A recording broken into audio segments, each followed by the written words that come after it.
ஸ்வீட்டோ காரமோ அது எஸ்விஎஸ் கடலை மாவு மற்றும் அரிசி மாவுல செஞ்சா டேஸ்டுக்கு டேஸ்ட், ஆரோக்கியத்துக்கு ஆரோக்கியம். ஹலோ முதல் நேயர்கள் அனைவருக்கும் அன்பான வணக்கம். மீண்டும் உங்களை சந்திப்பதில் மகிழ்ச்சி அடைகிறேன். இன்னைக்கு பிக் பாஸ்னு பெருசா பேசப்படக்கூடிய மத்தியில 25 ஆண்டுகளுக்கு முன்பாகவே தனி நபரா செஞ்சிருக்காங்க. சோ நம்ம அருகில் அமர்ந்திருக்கக்கூடியவங்க தான் 21 நாட்கள் தனி அறையில அமர்ந்திருக்காங்க. மனம் சார்ந்த ஆராய்ச்சிக்காக இது காமராஜர் பல்கலைக்கழகத்துல நடத்தப்பட்டது. சோ இதை குறித்து நம்ம விரிவான கேள்விகளை நேர்காணல்ல இதுல நம்ம காண்போம். என் பேர் எஸ்கே செல்வி. எனக்கு கல்யாணம் ஆனது 1970. அப்புறம் 2 குழந்தைங்க எல்லாம் பெரிய பசங்க ஆன உடனே எழுத்து துறையில எனக்கு ரொம்ப ஆர்வம் இருந்ததுனால கவிதைகள், கட்டுரைகள், டிராமா அந்த மாதிரி எழுத ஆரம்பிச்சேன். அப்போ மதுரை காமராஜர் யூனிவர்சிட்டில இருந்து ஒரு விளம்பரம் வந்தது. பிஹெச்டி பண்ற ஸ்டூடெண்ட்ஸ்க்கான ஆராய்ச்சியில பொதுமக்களும் கலந்துக்கலாம் அப்படிங்கிற ஒரு செய்தியை படிச்ச உடனே நான் அதுல கலந்துக்கிட்டேன். எனக்கு செலக்ட் பண்ணாங்க. டாக்டர்ஸ் எல்லாம் செக் பண்ணி ஓகே அப்படின்னு சொல்லிட்டு அந்த யூனிவர்சிட்டி ஆராய்ச்சிக்காக நான் 1990 நவம்பர் 3ஆம் தேதி என்னை உள்ள அனுப்புனாங்க. 21 நாட்கள் தனி அறையில் அந்த ஆராய்ச்சிக்காக நான் இருந்தேன். மிக சிறப்பான, அதாவது என்னுடைய பயாலஜிக்கல் கிளாக் ரொம்ப அக்யூரேட்டா இருக்கு அப்படின்னு சொன்னதுனால என்னுடைய ஆராய்ச்சி மிகவும் சிறப்பா இருக்கு அப்படின்னு சொல்லிட்டு ப்ரொஃபசர் எல்லாருமே என்னை பாராட்டி இது போதுமா அப்படின்னாங்க. அந்த மாதிரியான சூழ்நிலையில நான் 45 நாள் இருந்து சாதனை பண்ணணும்னு நினைச்சத சரி திரும்ப அதுக்கப்புறம் நீங்க உலக சாதனை பண்ணலாம், அதற்கான முயற்சி எடுங்க அப்படின்னு சொன்னாங்க. அப்புறம் வெளியே வந்த உடனே அந்த தாட்டே இதாயிடுச்சு. நான் அதுக்கப்புறம் radio station all India radio மதுரையில அப்ளிகேஷன் போட்டு அதுல டப்பிங் ஆர்டிஸ்ட் டிராமா செக்ஷன்ல செலக்ட் ஆனேன். 10 இயர்ஸ் ஒர்க் பண்ணேன். அதுல ஒரு 20-25 டிராமா நானே எழுதி என்னுடைய டிராமா எல்லாமே செலக்ட் ஆனது. அதை நான் ஒரு புக்கா வெளியிட்டேன். இந்த மாதிரி என்னுடைய லைஃப் ரொம்ப மகிழ்ச்சியான ஒரு புகழ், பெருமை எல்லாமே கலெக்டர்ல இருந்து ஸ்கூல் ஃபங்க்ஷன்ல இருந்து எல்லாருமே என்னை கூப்பிட்டு பாராட்டு தெரிவிச்சு ஒரு குடும்ப பெண் இவ்வளவு தைரியமா இந்த வயசுல பண்ணது மிகப்பெரிய சாதனை அப்படின்னு சொல்லிட்டு எல்லாருமே பாராட்டி அந்த ஆண்டுக்கான சிறந்த பெண்மணி அப்படிங்கிற அவார்டும் கலெக்டர் மாட்ட இருந்து வாங்கினேன். அப்புறம் 25 வருஷம் கழிச்சு நான் யூனிவர்சிட்டி போய் எனக்கு ஒரு பாராட்டு கடிதம் வேணும்னு சொல்லி அவர்கிட்ட கேட்ட உடனே அவங்க, நாங்க தைரியமா கொடுக்குறோமா, உங்களுக்கு உங்க சாதனை யாருமே இதுவரைக்கும் முறியடிக்கல, இதை நாங்க உங்களுக்கு வாழ்நாள் சாதனை அவார்டுன்னே உங்களுக்கு கொடுத்துறோம் அப்படின்னு சொல்லிட்டு கொடுத்தாங்க. எதற்காக இந்த ஆராய்ச்சி? ஆராய்ச்சி பிஹெச்டி ஸ்டூடெண்ட்ஸ் வச்சு பண்றாங்க. நான் வெளியூர்ல இருந்து போனதுனால என்ன எதுக்கு சார் இந்த மாதிரியான ஆராய்ச்சி அப்படின்னு கேட்கும்போது, காஷ்மீர் பார்டர்ல இருக்கிற ராணுவ வீரர்கள் இரவு பகல் பார்க்காம தூக்கம் இல்லாம அவங்க வேலை பண்ணும்போது அவங்களுடைய உடல்நிலை, மனநிலை எப்படி பாதிக்கப்படுது, அதற்கான மருந்து கண்டுபிடிக்கிறதுங்கிற ஆராய்ச்சி தான் இது மெயினா நாங்க பண்ணிட்டு இருக்கோம் அப்படின்னாங்க. இதுக்கு நீங்க சரின்னு சொன்னீங்கன்னா நீங்க இருக்கலாம், அப்படி உங்களால இருக்க முடியல அப்படின்னு சொன்ன உடனே நீங்க டக்குன்னு நீங்க வெளியே வந்துடலாம் அப்படின்னு சொன்னாங்க. இல்ல சார், நான் 45 நாள் இருந்தே ஆகணும். ஒரு பொண்ணு பிஹெச்டி பண்ற பொண்ணு 35 டேஸ் இருந்திருக்கு. நான் அதை முறியடிக்கணும்னு சொல்லி தான் நான் உள்ள போனது. பட் அந்த பயாலஜிக்கல் கிளாக் நான் எப்படி வெளியே 6 மணிக்கு மார்னிங் எந்திரிக்கிறேனோ அதே மாதிரி எந்திரிச்சிருக்கேன். ஆக்டிவிட்டிஸ் எல்லாமே ஒரே ரொட்டீனா இருந்ததுனால இந்த ஆராய்ச்சிக்கான இது பலன் இது கிடையாது அப்படிங்கறதுனால 21 டேஸ் போதும்னாங்க. நானும் ஓகே, எனக்கு குழந்தைகளை பிரிஞ்சு இருக்கிறது கஷ்டமா இருந்ததுனால டக்குன்னு ஓகே சொல்லிட்டேன். தனி அறையில தான் இருக்கணும் அப்படிங்கும் போது வீட்டுல எப்படி உங்களுக்கு அதை ஏத்துக்கிட்டாங்க? உங்க மண்ணில தனியா இருக்க முடியும் அப்படின்ற நம்பிக்கை உங்களுக்கு முதல் இருந்துச்சா? வீட்லயே சார் வேலைக்கு போயிருவாங்க, பசங்க 2 பேருமே ஸ்கூலுக்கு போவாங்க. அப்ப நான் தனியா தான் இருப்பேன். எனக்கு ரீடிங் புக்ஸ் தான் என்னுடைய முதல் நண்பன். நிறைய புக்ஸ் படிப்பேன். தனியா இருக்கிறது எனக்கு ரொம்ப பிடிச்ச ஒரு பொழுதுபோக்கு. என்னுடைய பொழுது எல்லாமே புக்கு படிக்கிறது, பசங்களை பாத்துக்கிறது. அவங்க எல்லாருமே ஒத்துழைப்பு கொடுத்தாங்க. என்னுடைய கணவர் இதுக்கு ரொம்ப சப்போர்ட் பண்ணார். நீ இது பண்ணி முடிக்கலாம், உனக்கு தைரியம் இருக்கு அப்படின்னு சொன்னதுனால ஓகே சொல்லிட்டு 21 நாட்களும் மிக மிக சிறப்பாக செஞ்சு முடிச்சேன். இது நடந்த அறை காமராஜர் பல்கலைக்கழகத்துலதான் இருந்துச்சா? அந்த ரூம் எல்லாம் எப்படி இருந்துச்சு, அதை பத்தி கொஞ்சம் சொல்லுங்க. இது காமராஜர் யூனிவர்சிட்டிலே இதுக்கான ஒரு தனி அறை, அதாவது புல்லட் ப்ரூஃப்னு சொல்ற மாதிரி ஒரு அணுகுண்டு வெளியே போட்டா கூட கேட்க முடியாத சவுண்ட் ப்ரூஃப், அந்த மாதிரி ஒரு ரூம். அதுல லைட் இருக்கும், இரவு பகல் எதுவும் தெரியாது, வெளிச்சம், சூரிய வெளிச்சம் கிடையாது. முக்கியமா நேரம் பார்க்கறதுக்கான எந்த விதமான கருவியும் கிடையாது. கிடையாது, ரேடியோ கிடையாது, டிவி கிடையாது, எதுவுமே நானும் வாட்சோ எதுவும் வச்சுக்க கூடாது, போன் கிடையாது. அந்த மாதிரியான சூழ்நிலையில நான் எந்திரிக்கிற டைமை வந்து இதுதான் மார்னிங் அப்படின்னு நினைச்சு நான் குறிச்சு வச்சுட்டு என்னுடைய ரொட்டீன் ஒர்க்கை, இப்ப சாப்பாடுனா மார்னிங் டிஃபன்னா நானே செஞ்சுக்கணும். எல்லா பொருட்களுமே நான் என்னென்ன கேட்கிறேனோ அதெல்லாம் கொண்டு வந்து தனி அறையில வச்சுட்டு போவாங்க. வைக்கும்போது ஒரு லைட் எரியும், இந்த லைட் எரியும் போது நான் வெளியே போக கூடாது. யாரையும் நான் பார்த்துட்டேன்னா என்னை வந்து வெளியே கூப்பிட்டுருவாங்க. அந்த மாதிரி சூழ்நிலையில நான் வந்து ரொம்ப ஜாக்கிரதையா இருக்கணும். எந்த நேரமும் நான் அலர்ட்டா இருப்பேன். ஒவ்வொரு நிமிஷமும் நான் வந்து என்ன சாப்பிட்றேன், காஃபி சாப்பிட்றேன்னா அதுக்கு ஒரு மிஷின் ஆன் பண்ணணும். என்னைய வந்து மானிட்டர் பண்ணிக்கிட்டே இருப்பாங்க வெளியே. அதனால எனக்கு வந்து பயமோ அந்த இதுவோ எதுவுமே கிடையாது. நான் பாட்டுக்கு வீட்டுல இருக்கிற மாதிரி நான் பாட்டுக்கு சமைக்கிற, சாப்பிட, டிவியில வந்து கேசட் போட்டு படம் பார்க்கலாம். அந்த ஒண்ணுதான் எனக்கு பொழுதுபோக்கு. அந்த படம் 2.5 மணி நேரம் 3 மணி நேரம்னா அதை குறிச்சு வச்சுக்குவேன். மத்தியானம் இது 12 மணி முடியும் போது 3 மணி, இந்த மாதிரி நான் டைம் கால்குலேட் பண்ணி எழுதி வச்சுட்டு இது பண்ணனால எனக்கு ஒவ்வொரு நாளும் வந்து ரொட்டீன் 24 ஹவர்ஸ்னா 24 ஹவர்ஸும் நான் பண்ணியிருக்கேன். அதுல கூடவோ குறையவோ எதுவுமே கிடையாது. Routine work. டெம்பரேச்சர்லாம் உங்களுக்கு பண்றதுக்காக சில மிஷின்ஸ் கருவிகள்லாம் பொருத்தப்பட்டிருக்கு சொன்னீங்க, அதை பத்தி கொஞ்சம் சொல்லுங்க மேடம். என்னுடைய டெம்பரேச்சர் வந்து பாக்குறதுக்காக இந்த மோஷன் துவாரத்துல ஒரு கருவி, அப்புறம் சாலிகேடர்ங்கிற ஒரு மெஷின், இதுல லெஃப்ட் ஹேண்ட்ல ஒரு இது வந்து என்னுடைய டெம்பரேச்சர், என்னுடைய ஆக்டிவிட்டிஸ் எல்லாத்தையுமே அங்கே கம்ப்யூட்டர்ல ஃபீட் பண்ணிட்டே பார்த்துட்டே இருப்பாங்க. நான் காஃபி குடிக்கும் போது காஃபி குடிக்கிறேன் அப்படிங்கிற அந்த பட்டனை ஆன் பண்ணிட்டு தான் நான் காஃபி குடிக்கணும். ஏன்னா என்னுடைய டெம்பரேச்சர் உடனே ஏறும்போது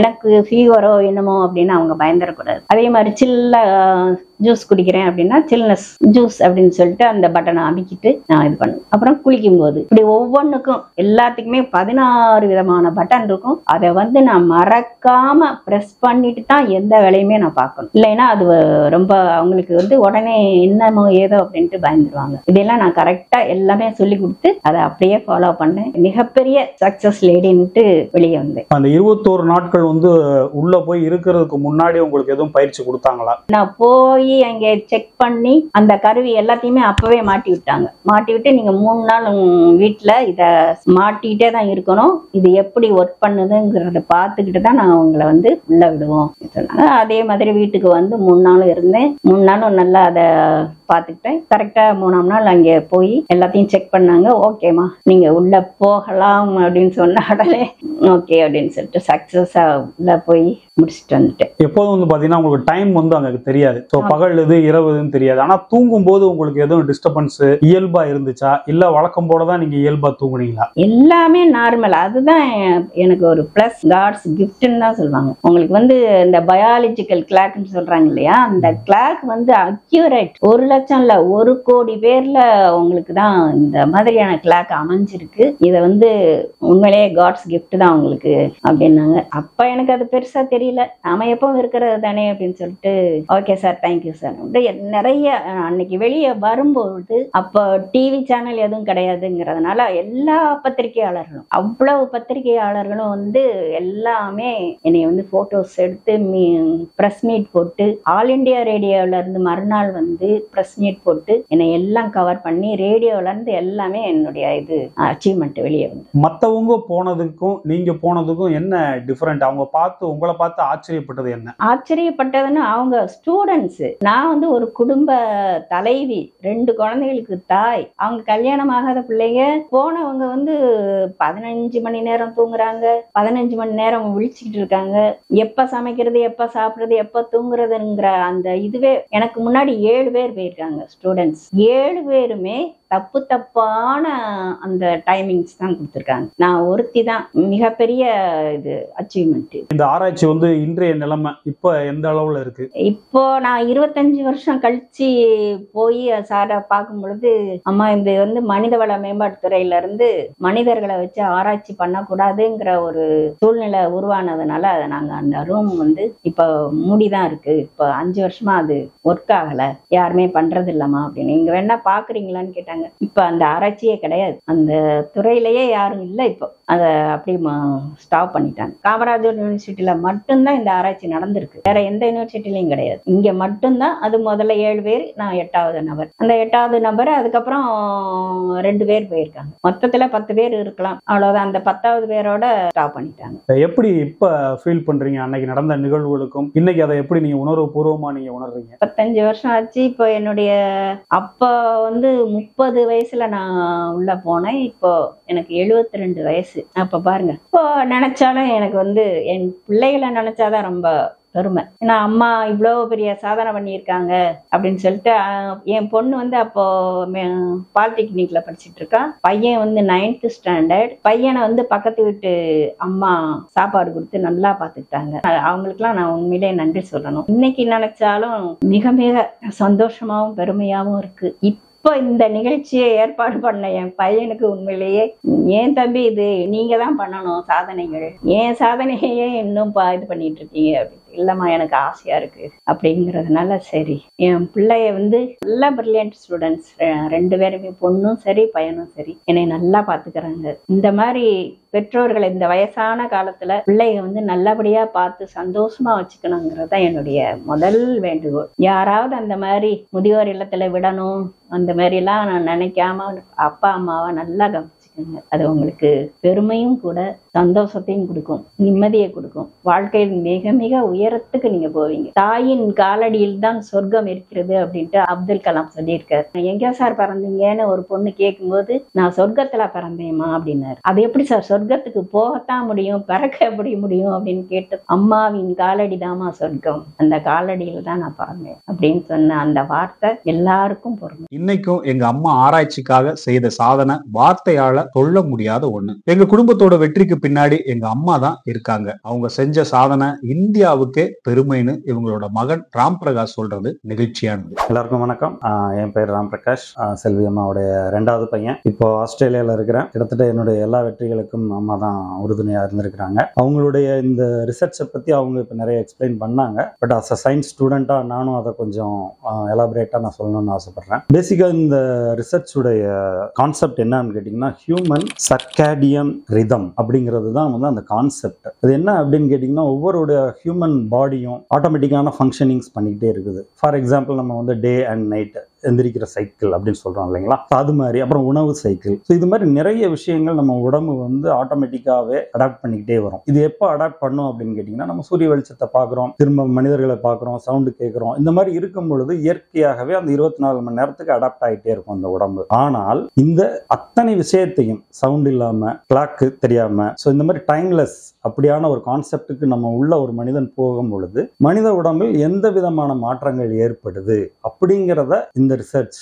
டிசைட் பண்ணாங்க. இது எதுக்காக அப்படின்ட்டு ஒரு கொஸ்டின் வரும். இப்போ நம்ம சோசியல் மீடியா நெட்வொர்க்ஸ் இதெல்லாம் இப்போ இந்த காலத்துல நிறைய வந்துருச்சு. ஸோ ரீசெண்டா நடந்த சுனிதா வில்லியம்ஸ் அப்படின்னா எல்லாருமே உடனே பேசுறோம், ஆஹா அவங்க ஆராய்ச்சிக்கு போயிட்டு வந்தாங்க, அவங்களுடைய உடம்புக்கு இவ்வளவு மாற்றங்கள் ஏற்பட்டுச்சு அப்படின்ட்டு. ஆனால் அத்தனை விதமான ரிசர்ச்சுக்கும் பேக்ரவுண்டா இருந்த இந்த ரிசர்ச்ல எங்க அம்மா வேலை பார்த்திருக்காங்க அப்படிங்கிறது தான் இந்த ரிசர்ச்சினுடைய முக்கியமான விஷயமா நான் சொல்லப்பட வேண்டியது. ஏன்னா ஒரு மனிதன் தனிப்பட்ட ஒரு அறையில இருக்கும் பொழுது எந்த விதமான மாற்றங்கள் ஏற்படுது அப்படிங்கிறத எதுக்காக இது ரிசர்ச் பண்ணாங்க. இந்த மாதிரி ஸ்பேஸுக்கு போறவங்க, அதே மாதிரி டிஃபென்ஸ் இண்டஸ்ட்ரியில ஒர்க் பண்றவங்க டைம்லெஸ்ஸா ஒர்க் பண்றாங்க. So that is called timeless. So அப்படி இருக்கும் பொழுது உடம்பில் ஏற்படும் மாற்றங்கள், அப்படியே அதுல ஏற்படும் மாற்றங்களை எந்த விதமான மெடிசன் ரிசர்ச்சை வச்சு அதை நம்ம இது பண்ண முடியும் அப்படிங்கிறத இன்னைக்கு கண்டுபிடிச்சதுனாலதான் சுனிதா வில்லியம்ஸ் இன்னைக்கு சேஃபா இன்னைக்கு இறங்கி இருக்கிறாங்க, சந்தோஷமா இருக்கிறாங்க. ஸோ அந்த மாதிரியான பெரிய அச்சீவ்மெண்ட்டுக்கு பின்னாடி இருந்த எங்க அம்மாவுடைய ஆராய்ச்சிக்கு அவங்க கலந்துக்கிட்டது எனக்கும் பெருமை, இந்த இந்திய நாட்டுக்கும் பெருமை. அதை நான் ஒரு மூலியமா ஷேர் பண்ணிக்கிறதுக்கு ரொம்ப சந்தோஷம்.